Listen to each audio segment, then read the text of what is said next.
किसी नगर में रामधर नाम का एक व्यक्ति रहता था। एक दिन किसी काम को लेकर उसका अपने पिता से झगड़ा हो गया। पिता ने उसे 5 सोने की अशर्फियां देते हुए कहा, घर में सारे दिन पड़े रहते हो, ये अशर्फियां लो और बाहर जाकर कोई व्यापार करो तथा धन कमा कर लाओ। रामधर पिता की बात सुनकर अशर्फियां लेकर व्यापार करने के लिए प्रदेश की ओर चल पड़ा।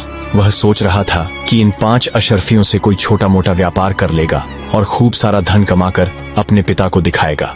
यही उम्मीद लेकर वह चलता चला जा रहा था। रास्ते में उसकी मुलाकात एक साधु से हुई। साधु भी अपने गंतव्य की ओर जा रहे थे। रामधर ने सोचा, क्यों न इस साधु से कुछ परिचय किया जाए, बातचीत करते हुए सफर आसानी से कट जाएगा।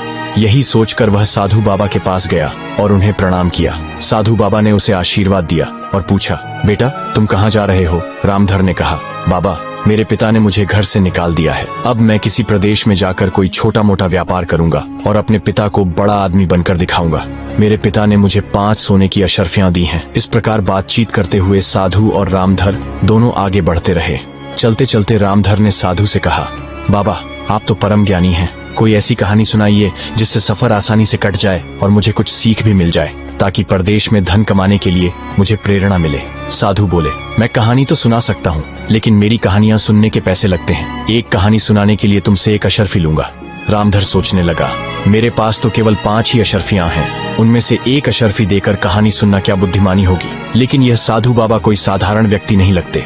हो सकता है कि इनकी कहानी सुनकर परदेश में धन कमाने का कोई उपाय मिल जाए।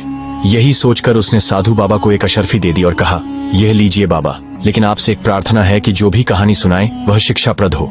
साधु ने कहा, मुझे स्वीकार है बेटा।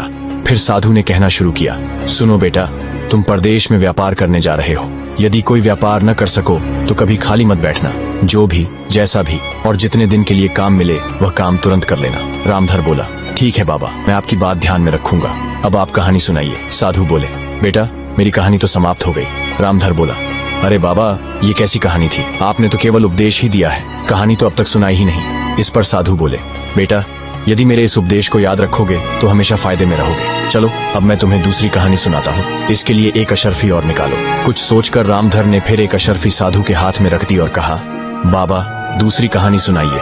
साधु बोले, सुनो बेटा, कभी किसी दूसरे के हक पर छल कपट या प्रपंच से अधिकार मत करना, दूसरे की वस्तु को मिट्टी के समान समझना और अपनी नीयत कभी खराब मत करना। इतना कहकर साधु चुप हो गए। रामधर बोला, अच्छा बाबा। फिर साधु बोले, बस समाप्त हो गई कहानी। रामधर बोला, लेकिन बाबा आपने इस बार भी उपदेश ही दिया है। खैर कोई बात नहीं, अब आप मुझे केवल उपदेश ही सुनाइए। कुछ सोचकर रामधर ने 1 अशर्फी साधु को और दी और कहा, बता दीजिए बाबा, अगला उपदेश क्या है?